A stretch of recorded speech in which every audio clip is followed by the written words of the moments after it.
I give you a new commandment, love one another. It seems so trite, doesn't it? You've heard it so many times before. It can be easily dismissed because, you've heard it.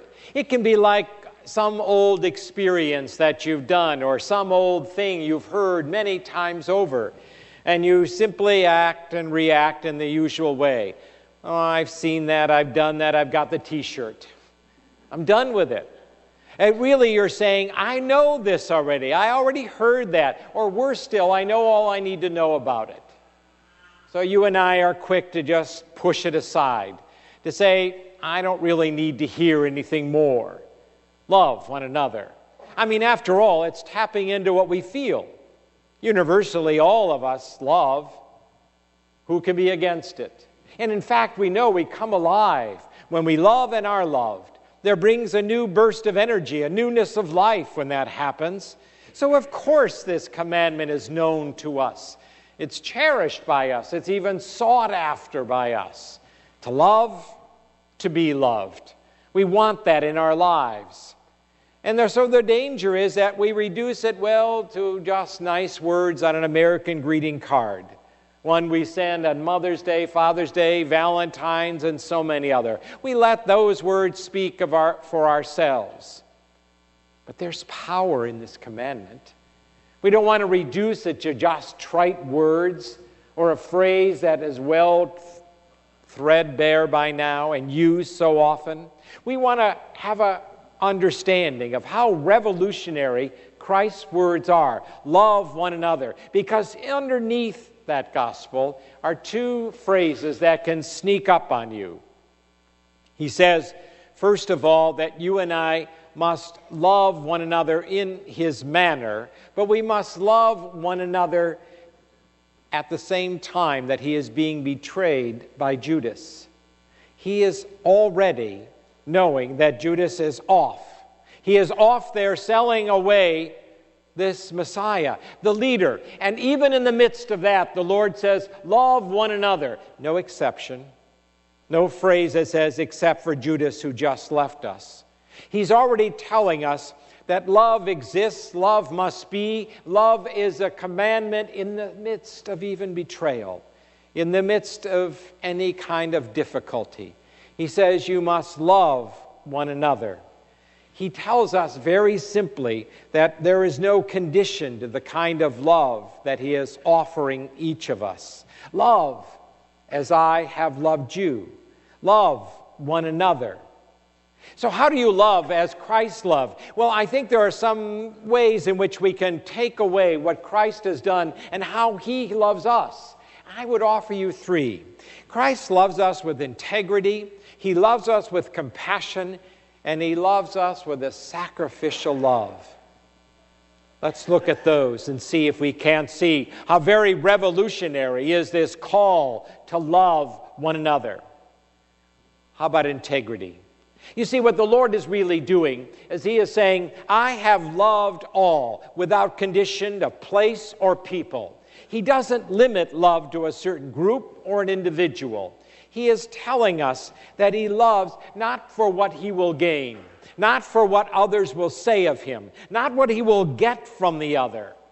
He will love because simply it is the right thing to do. Loving with integrity is to do it for the right reason. I love not because you will somehow come around to my way of thinking. I don't love so that you will do what I want you to do, a way of controlling. I love because it is the right thing to do. And I don't put a condition, if you do that, or only when you do that, or I'll only love those who are loving me in return.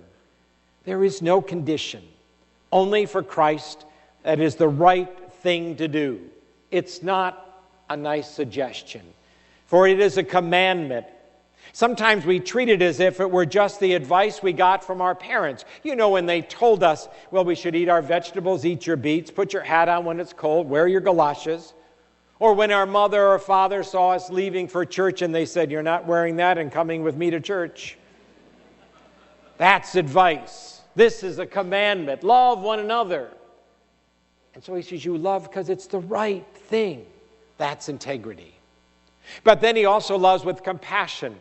That may seem easy, but it is difficult to love with a real sense of compassion.